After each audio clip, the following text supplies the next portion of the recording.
2 weeks had passed since Reed Callan left Broken Ridge. He had only planned to deliver some cattle in Cheyenne, then come back to fix up the new ranch he had just bought, a patch of barren land that the previous owner, Jeremiah Vance, had called a place no one survives the winter.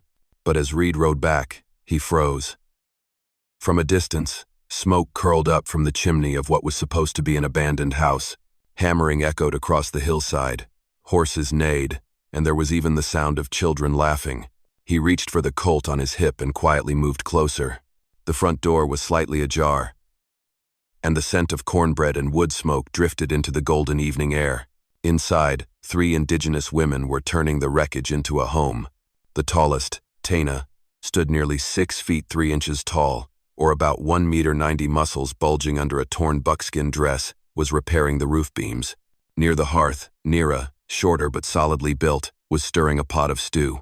And Sona, the youngest, cradled a tiny native girl in her arms, Luma, whose black eyes sparkled like glowing embers. Reed spoke in a low voice. "This is my land." All 3 women looked up. The setting sun filtered through the doorway, casting light across their sun-browned skin and the scars on their shoulders. Tina met his gaze without a flicker of fear. "If this land belongs to you, then you are standing on my father's blood." Her words left Reed speechless. The wind swept through the yard, carrying dust and old memories, and in that moment, he knew this fall would not be as peaceful as the ones before. Reed Callan stood still on the porch, the high plains wind lashing his face with the taste of dry sand and wood smoke. The 3 women remained silent. Only the sound of hammering and the heavy breathing of horses drifted from the old barn. He lowered his gun and spoke quietly. "Tell me, why are you here?" Tina stared at him, her eyes trying to judge whether the man standing before her was an enemy or a chance at redemption. Then she spoke, her voice low and steady, like the beat of a war drum. "We came here because we had nowhere else to go." The story came out in pieces, like old ashes scattered in the wind. Nira had once been a weaver in the town of Dry Hollow. They threw her out when the owners discovered she was indigenous, hiding her identity just to get a job.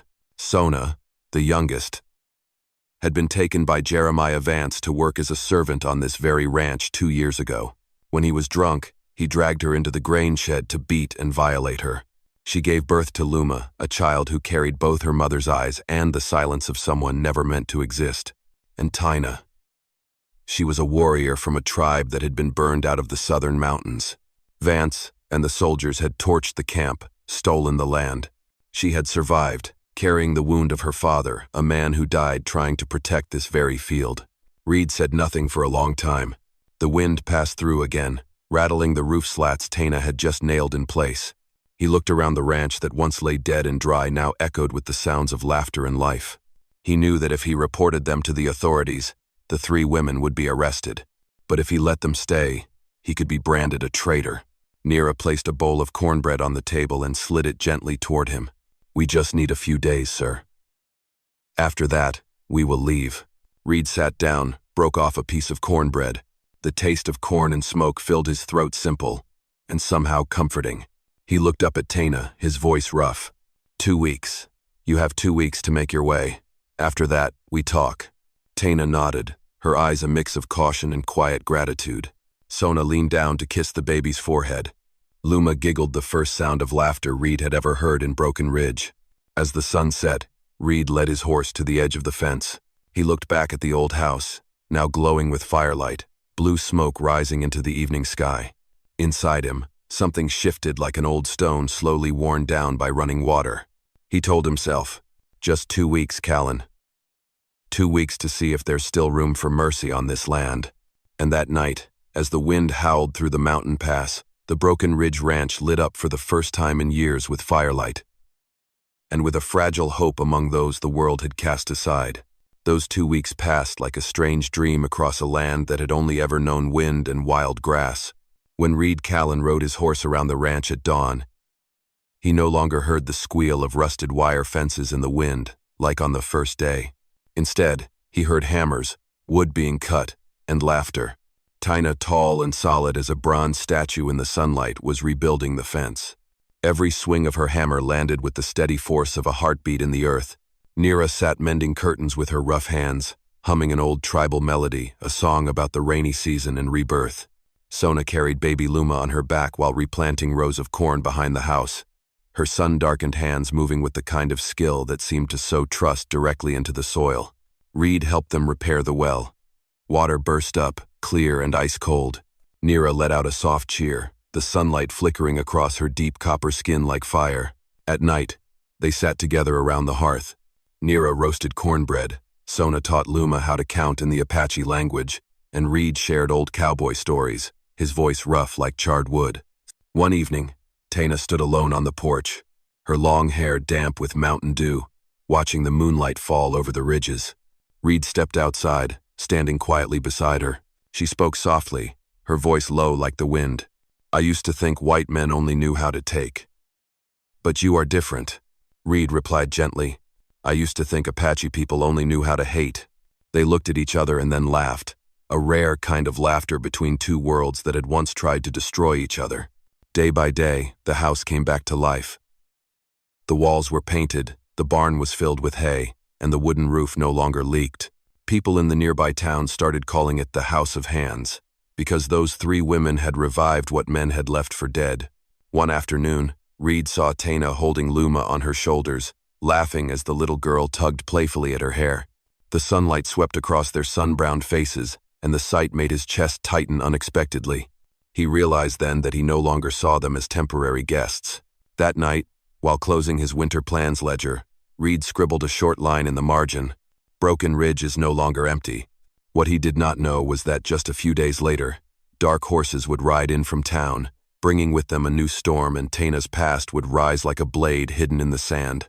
On the morning of the 15th day, a thin mist hung over the hills, and sunlight had just begun to shine across the freshly cut wood. Reed Callan was leading his horse to the well when he heard the sound of iron hooves coming from the dirt road. The noise was heavy and steady, like hammers pounding on an old coffin. He looked up. A cloud of dust rose in the distance, 6 riders approaching, led by Jeremiah Vance. Beside him rode Sheriff Burnell, the silver star on his chest flashing in the Sunday. Reed muttered a curse under his breath, gripping the reins tighter. Tana stepped out from the barn, her shadow long on the sand. "That man," she said, her voice cold as steel, "is the one who burned my camp." Vance pulled up at the gate, looking around with a sneer. "So you turned my old rat hole into a shelter for a bunch of wild women?" Sheriff Burnell frowned. "Heard there are natives here. Callan, you know the law harboring natives is a crime." Reed stood in the middle of the yard, his hands empty, but his eyes colder than steel. "What law says a person cannot survive on open land?" Vance spat into the dirt, his tone mocking. "This land is still under my name. The papers at the courthouse are not finalized. One signature from me and these broads get dragged out by morning." Tana stepped forward, towering over Reed. "This land is not yours. It belongs to my father's bloodline." Vance let out a dry laugh. "Oh, Langta's daughter. Thought you were dead." Tana said nothing, her hand tightening around the hilt of her knife. Reed stopped her with a look. "Not today." The sheriff looked around, saw the 3 indigenous women and the child standing behind the fence. Their eyes showed no fear. He sighed. "I do not want to get involved in blood matters. But if they are still here by tomorrow morning, I will have to act on the law." Vance smirked, gave a mocking bow, then turned his horse around. Dust rose behind them, leaving behind a silence heavy as the calm before a storm. As dusk settled, Tana sat by the fire, the flames casting shadows across her strong face. Reed poured coffee and set it beside her. "Now tell me," he said quietly. "You said this land was your father's. Why?" Tana opened a leather pouch and pulled out an old piece of paper, stained with dried blood, "because he signed it before Vance shot him dead. And I have proof." The wind picked up through the valley, sending ashes drifting into the night. Reed knew then they were no longer just people taking refuge. They had become allies in a fight where, come morning, blood would have the final word. "I am truly grateful to have you here." If this story brought back memories of red dust afternoons and hoofbeats echoing in your chest, please subscribe to my channel so that every day we can sit together again, and I will tell you another tale from the West. That night, the fire in the hearth slowly died. Only silver moonlight spread across the gravel floor, and the wind howled around the wooden porch. Reed Callan sat at the table, staring at the blood-stained document Tana had placed in front of him. It was a land certificate, stamped with Jeremiah Vance's seal, but underneath, the signature belonged to Langta, her father, the man who had been dead for 6 months. "I found it in my father's chest," Tina said, her voice hoarse. "He was shot in the back. Right on this land. Vance forged new papers and brought soldiers to burn our camp to cover his tracks." Reed was silent, his fingers brushing the dry blood on the page. "Was there anyone who saw it happen?" Tana nodded and pulled out another piece of old, yellowed paper. "A letter from Father Braden. He witnessed the shooting and buried my father. He kept a copy in the chapel at Dry Hollow." Reed took a deep breath and stood up. "Then tomorrow morning, we go there. Nira Gaspit. If Vance finds out, he will kill you both." Reed replied calmly, the light from the oil lamp glinting in his eyes. "If we stay quiet, he will kill this entire land." Tana looked at him, said nothing, just nodded. In that dim glow, two people from different worlds suddenly understood each other without a single word. Before dawn, Reed had the horses ready. Tina wrapped herself in a buckskin coat and tied her hair back. They left Broken Ridge with the white mist still clinging to the grasslands. The road to town stretched 10 miles long, or about 16 kilometers, winding through the canyons where Apache blood had once soaked the stones. Along the way, Reed asked quietly, "Are you sure the priest is still alive? He is the only one who—" That morning, the town of Dry Hollow held its breath. People gathered in the square, where the old Pinewood courthouse had opened its doors, a rare event in this frontier town. Rumors spread fast. "Rancher Callan brought an Apache woman. Says he has proof of murder." Reed and Tana stepped in under a sea of watchful eyes. She stood taller than all, her broad shoulders casting a shadow across the wooden floor, her frame wrapped in worn buckskin. Jeremiah Vance sat above, a smug smile curling at his lips, flanked by his lawyer and Sheriff Burnell. The sheriff banged his gavel. "The case between Jeremiah Vance and Reed Callan, regarding land ownership of Broken Ridge, will now begin." Reed stepped forward, his voice low but firm. "This is a land certificate signed by Langta Tina's father, but he was already dead 6 months before it was submitted." The courtroom stirred. Vance scoffed with a laugh. "A story made up by savages. Who can prove the body or her word?" Reed turned toward the door. Father Braden entered, leaning on a cane, one eye covered with a white bandage. He held up the sealed envelope, his hands trembling. "I, Braden, witnessed Jeremiah Vance shoot Langta after he refused to sell his land. I buried him, and kept this letter as proof." The sheriff took it, reading each word aloud, his voice tightening with every line. The room fell silent as stone. Vance's face went pale. He jumped to his feet, shouting, "You blind old man! You were bought by those redskins."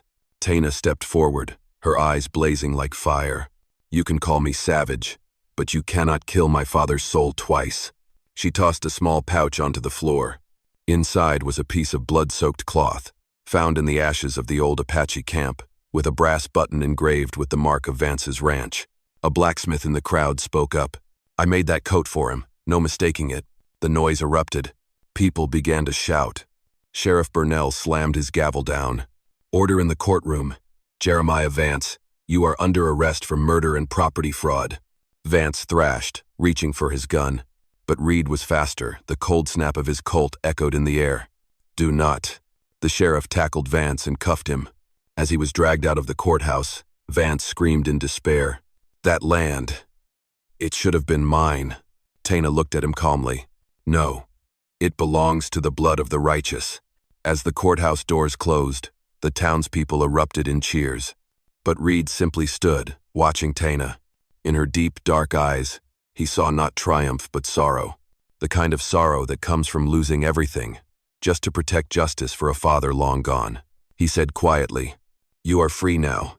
Tana whispered back, "Free, but empty." And once again, the wind rose over the high plains, carrying the scent of far-off rain, a sign that a new season was coming for Broken Ridge. The storm had passed, but its echoes still lingered in the air, like the scent of smoke after a fire. Jeremiah Vance had been taken away. The townsfolk slowly dispersed, leaving behind only the sound of hooves and wind-rustling faded flags. Reed Callan stood on the courthouse steps, his hat casting a shadow over half his face, his eyes on Taina, Nira, and Sona, the three indigenous women who had changed this land forever. Taina still carried that hardened look, but for the first time, Reed saw a softness in her eyes, like the flicker of firelight beside a hearth. On the way back to Broken Ridge, no one spoke.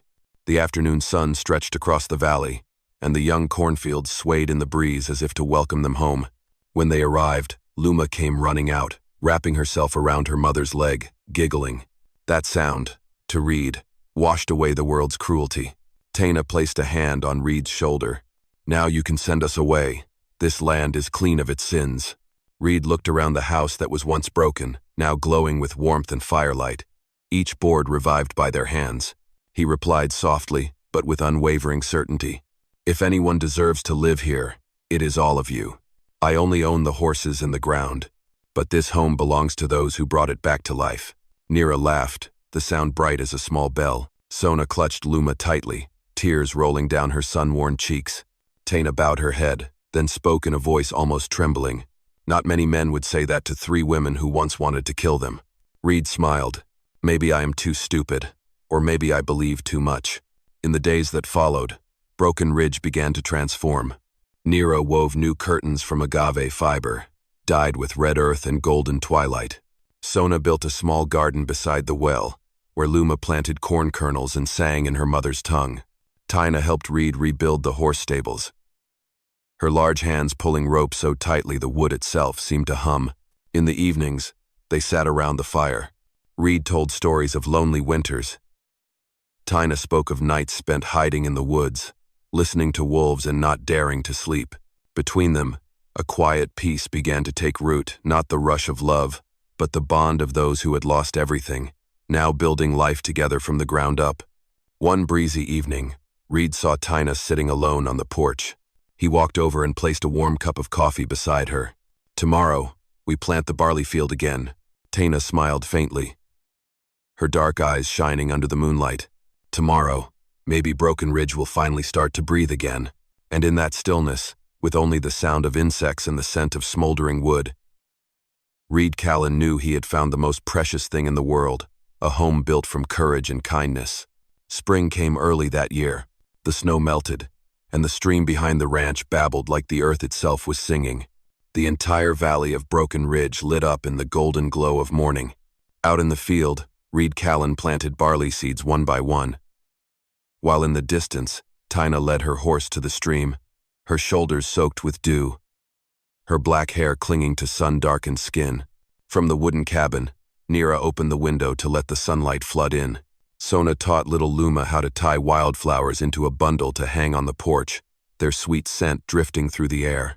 Laughter, the hammering of nails, the crow of a rooster, all of it blended together, turning a place once called the Dead Land into something alive, like a newly beating heart. Reed stood and watched, his eyes tired but warm. He had once thought his life had drifted away in long dry seasons and endless loneliness. But now, he had something that neither gold nor guns could buy a home. That evening, the fire crackled in the hearth. Taina sat nearby, wrapped in a hand-woven blanket, the firelight dancing across her weathered cheekbones. Reed approached, holding a silver bracelet engraved with a mountain phoenix, a piece Father Braden had passed along, saying it once belonged to her father. He spoke softly, his voice trembling but honest. "Taina, this land is yours, but if you will let me, I want to help keep it. I want to keep you." Taina looked at him for a long time. The fire in her eyes no longer burned, it only glowed, warm and deep like a springtime stream. "No one is strong enough to keep me, Reed Callan," she said, smiling. "But maybe I will stay." The next morning, the entire valley gathered. Sheriff Burnell, now silver-bearded, stood as witness to the simple ceremony. Taina wore a traditional white buckskin dress, Apache patterns embroidered down her shoulders. Reed stood opposite her in a clean, worn shirt, his hands shaking as he tied the leather band around her wrist, a sign of marriage in her people's way. Nira, Sona, and Luma stood behind them, smiling through tears. The breeze carried the scent of young corn and the faint sound of distant chimes. When the ceremony ended, Reed placed his forehead gently against Taina's. "You saved me from emptiness." She whispered back, "No, we saved each other." The sun rose higher, its light sweeping across the valley. Broken Ridge, once a place marked by sin, was now a land of kindness and rebirth. Dear friend, on a land once buried in ashes and hate, what truly saves us is not bullets or power, but small acts of kindness between human beings. A helping hand, a compassionate glance, sometimes that is all it takes to change the course of a life. The harsh West teaches us that the strongest person is not the one who draws fastest, but the one who reaches out when others fall. Because in the end, only kindness can make dry land bloom and bring life back to the hearts of men. Thank you so much for being here with me. I truly hope you stay safe and happy wherever you are. I love you all, my beloved viewers of Wild West storytelling. Let me know what you thought of this story in the comments below. Type 1 if you liked this tale. And do not forget to subscribe for more gripping Western stories to come.